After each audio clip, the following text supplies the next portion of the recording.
জানালেন, আমিও দেখলাম উনি মেনে নিয়েছেন যে কথাগুলো ভুল। আমি আর মন্তব্য করব না, বসে পড়েছিলাম, আমি প্রশ্নের উত্তর দেইনি। তবে আমার মনে হয় কিছু ব্যাপারে আলোচনা করা উচিত, কারণ বইটা এখনো বিক্রি করা হচ্ছে। বইটার লেখক খুব বিখ্যাত একজন লোক, ইন্ডিয়ার সবচেয়ে বিখ্যাত হিন্দু গুরুদের মধ্যে একজন। তাই ইনশাল্লাহ বইটা নিয়ে কথা বলবো, তবে খুব বেশি সময় বলবো না। বিস্তারিত বলতে গেলে কয়েক ঘন্টা লেগে যাবে। আমি কয়েক মিনিটের মধ্যেই বইটার প্রধান ভুলগুলো নিয়ে আলোচনা করব। কয়েকটা আগের লেকচারে বলেছিলাম, সেগুলো এখানে সংক্ষেপে বলবো।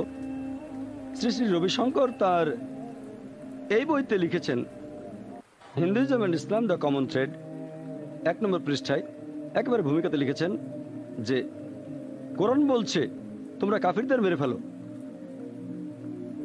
কোরআনে কথাটা আছে, তবে এটার একটা প্রসঙ্গ আছে, এ ব্যাপারে আমি আগেও বলেছি। সূরা তাওবার 5 নম্বর আয়াতে এটা উল্লেখ করা আছে, উনি সেখানে রেফারেন্স দেননি। প্রসঙ্গটা হলো সে সময় মুসলিম আর মক্কার মুশরিকদের মধ্যে একটা শান্তি চুক্তি হয়েছিল, আর মুশরিকরা চুক্তির শর্ত ভেঙেছিল। তারপর যুদ্ধক্ষেত্রে আল্লাহ বলেছেন শত্রু দেখলে ভয় পেও না, তাকে মেরে ফেলো। এটা যুদ্ধের ময়দানের কথা, অন্য জায়গার কথা না।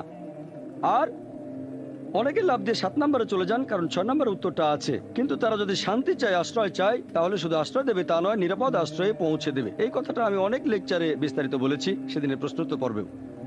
এরপর 2 নম্বর পৃষ্ঠা, এটা তার বইয়ের প্রথম অধ্যায়, ফেইথ ইন ওয়ান গড। তিনি লিখেছেন, সবাই মনে করে হিন্দু ধর্মে অনেকজন ঈশ্বর আছেন। আসলে সত্যি কথা বলতে হিন্দু ধর্ম কেবলমাত্র একজন ঈশ্বরে বিশ্বাস করে। যদিও রংধনুতে 7টা রং দেখা যায়, সেটা আসে একটা সাদা আলো থেকে। একইভাবে হিন্দু ধর্মের যে 33 কোটি ঈশ্বর, 33 কোটি দেবদেবী, এরা সবাই এসেছেন পরমাত্মার একটা রশ্মি থেকে। তার মানে 33 কোটি দেবতা এসেছেন মাত্র একটা রশ্মি থেকে, যার উৎস হচ্ছে পরমাত্মা, যিনি সবার চেয়ে উপরে। এই কথার প্রথম অংশটার সাথে আমি একমত, পুরোপুরি একমত। এই কথা সেদিনের অনুষ্ঠানে বলেছিলাম যে অনেকে মনে করে হিন্দু ধর্মের অনেক দেবদেবী আছেন, আসলে হিন্দু ধর্মে একজন ঈশ্বর। তারপর উনি বললেন, আমরা আদ্বৈতায় বিশ্বাস করি, এক ঈশ্বরকে বিশ্বাস করা। আরো বলেছেন যে যদিও রংধনুতে 7টা রং থাকে, এরা সবাই আসে একটা সাদা আলো থেকে।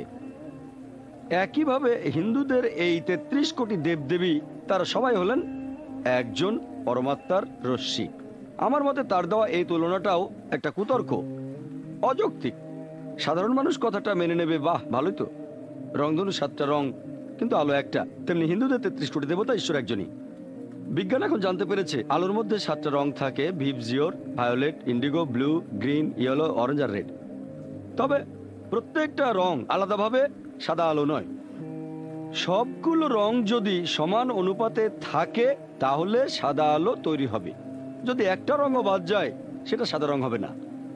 রংধনুর রঙের সাথে 33 কোটি দেবদেবতার ঈশ্বরের তুলনা করার মানে যেন বলা হচ্ছে সর্বশক্তিমান ঈশ্বরের 33 কোটি উপাদান আছে। ব্যাপারটা যেন এরকম, আমাদের মানুষের শরীরে 11টা অংশ থাকে, 2টো পা, 2টো হাত, একটা মাথা, একটা ঘাড়, 2টো কাঁধ, একটা বুক, একটা পেট, একটা শ্রোণী, 11টা অংশ। তবে মাত্র একটা অংশ দিয়ে মানুষের পুরো শরীরটা তৈরি হয় না। সবগুলো অংশ যদি সঠিক জায়গায় থাকে তাহলে একটা মানুষের শরীর পাবো। প্রত্যেকটা অংশ আলাদাভাবে মানুষের শরীর নয়। কোন একটা অংশ বাদ গেলে সেটা সম্পূর্ণ শরীর নয়। যদি বলেন 33 কোটি দেবদেবতা এসেছে এক পরমাত্মা থেকে, তাহলে ব্যাপারটা এরকম যেন ঈশ্বরের 33 কোটি উপাদান আছে। তবে প্রত্যেকটা অংশ আলাদাভাবে ঈশ্বর নয়। তাহলে সেই সব দেবদেবীর পূজা করছেন কেন? মাত্র একজন দেবদেবী বাদ গেলে সেটা সম্পূর্ণ ঈশ্বর হবে না। তাহলে এ ধরনের উদাহরণ আসলে অযৌক্তিক। তারপর উনি সেই একই প্যারাগ্রাফে লিখেছেন, একজন ঈশ্বরের অনেকগুলো নাম থাকে, 108টা নাম অথবা 1008টা নাম। এই কথাটা আমিও মানি যে সর্বশক্তিমান ঈশ্বরের অনেকগুলো নাম আছে, কারণ ঋগ্বেদেই উল্লেখ করা হয়েছে। কথাটা সেদিনও বলেছিলাম। ঋগ্বেদ 1 নম্বর গ্রন্থ 164 নম্বর অধ্যায়ের 46 নম্বর শ্লোক, একম সৎ বিপ্র বহুধা বেদান্তে। সত্য একটাই, ঈশ্বর একজনই। জ্ঞানী এবং সন্ন্যাসীরা তাকে অনেক নামে ডেকে থাকে, বিভিন্ন নামে, এতে আমার আপত্তি নেই। একথা কোরআনে বলছে, সূরা ইসরার 110 নম্বর আয়াতে উল্লেখ করা হয়েছে, কলিদুল্লাহ আবিদুর রহমান ইয়ামাতাদু ফালাল আসমাউল হুসনা। তোমরা তাকে আল্লাহ নামে ডাকো অথবা রহমান, তোমরা যে নামে আহ্বান করো, সকল সুন্দর নাম তো তারই। আল্লাহ নিজেকে যে নামগুলো দিয়েছেন তার যে কোনো একটা ধরে ডাকতে পারেন, তবে সেটা হবে সুন্দর নাম। আর পবিত্র কোরআনে এবং সহিহ হাদিসে আল্লাহ সুবহানাহু ওয়া তাআলার 99টা নামের কথা উল্লেখ করা হয়েছে। হিন্দুরা বলে ঈশ্বরের 108টা নাম অথবা 1008টা নাম বেদের কথা অনুযায়ী। কোনো আপত্তি নেই, তবে সেটা হবে একটা সুন্দর নাম, যে নামটা সর্বশক্তিমান ঈশ্বর নিজেই নিজেকে দিয়েছেন। ঈশ্বরকে অনেক নামে ডাকতে আপত্তি নেই, কিন্তু এভাবে বলা যাবে না। রংধনুর 7টা রং আসলে একটা সাদা আলো থেকে এসেছে, তেমনি 33 কোটি দেবদেব এসেছে এক পরমাত্মা থেকে। এটা অযৌক্তিক। নামে কোনো সমস্যা নেই, অনেক নামে ডাকতে পারেন। যেমন ধরেন আমার নাম জাকির আব্দুল করিম নায়েক, এছাড়াও আমাকে বলা যেতে পারে আবু ফারিক জাকির নায়েক, তার মানে হচ্ছে ফারিক বাবা।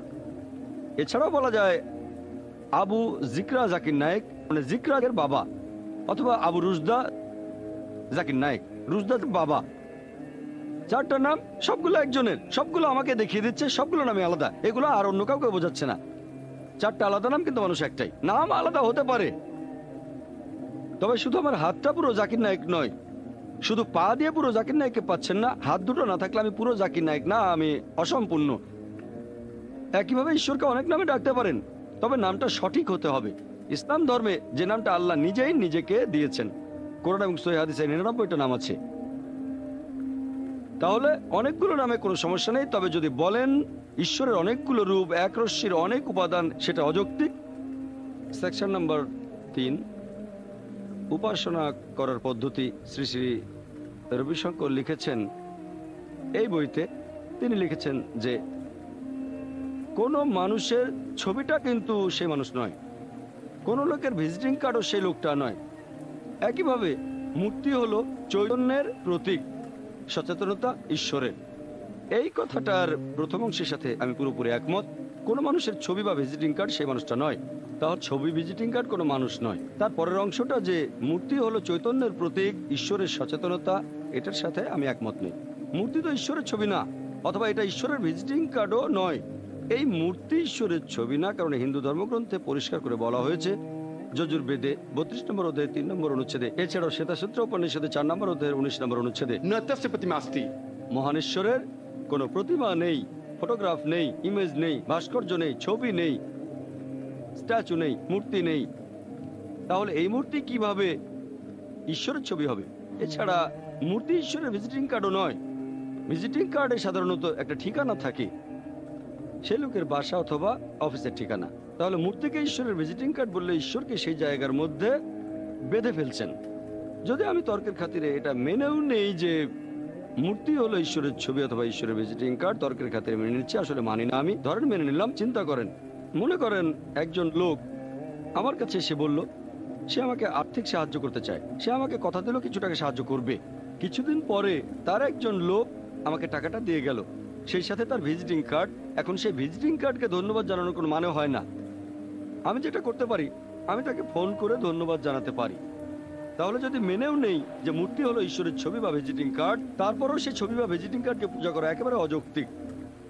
আপনি যেটা করতে পারেন, ঈশ্বরকে ধন্যবাদ জানান, নামাজ পড়ে জানান, এটাই আল্লাহর হটলাইন। সেটা কিভাবে করবেন? আল্লাহ যেভাবে বলেছেন কোরআন এবং সহিহ হাদিসে আছে, সরাসরি জানান। এরপর শ্রী শ্রী রবিশঙ্কর 4 নম্বর পৃষ্ঠায় লিখেছেন যে ইসলাম ধর্ম নিরাকার ঈশ্বরে বিশ্বাস করে, যদিও কাবার মধ্য দিয়ে তারা একটা প্রতীককে স্বীকার করে নেয়। ইসলাম যদিও একজন নিরাকার ঈশ্বরে বিশ্বাস করে, তারপরও প্রার্থনার সময় তারা কাবাকে উপাসনা করে। তার মানে আমরা নাকি আকারের মধ্য দিয়ে নিরাকারের উপাসনা করে থাকি। এই কথাটা একেবারে পুরোপুরি ভুল। কোনো মুসলিম কখনোই কাবাকে পূজা করেনি, অথবা কাবাকে উপাসনার মাধ্যমেও কেউ আল্লাহর ইবাদত করেনি। কাবা আমাদের কিবলা। আল্লাহ পবিত্র কোরআনে বলেছেন, সূরা বাকারার 144 নম্বর আয়াতে উল্লেখ করা হয়েছে, তুমি যেখানেই থাকো পবিত্র মসজিদের দিকে মুখ করে দাঁড়াবে। কাবা হলো আমাদের কিবলা, আমাদের দিক নির্দেশনা। আমরা মুসলিমরা একতায় বিশ্বাস করি। যখন নামাজ আদায় করি আমরা একদিকে মুখ করে দাঁড়াই। এরকম না হলে কেউ হয়তো বলতো দক্ষিণে মুখ করে দাঁড়ান, কেউ বলতো উত্তর, কেউ বলতো পূর্ব, কেউ বলতো পশ্চিমে। একতার জন্য আমরা মুসলিমরা কাবার দিকে মুখ করে দাঁড়াই। উত্তরে থাকলে দক্ষিণে মুখ করে দাঁড়াবেন, দক্ষিণে থাকলে উত্তরে মুখ করে, পূর্বে থাকলে পশ্চিম দিকে মুখ করে, আর পশ্চিমে থাকলে পূর্ব দিকে মুখ করে। একতার জন্য এটা করি। আর ইতিহাসে সবার প্রথমে একজন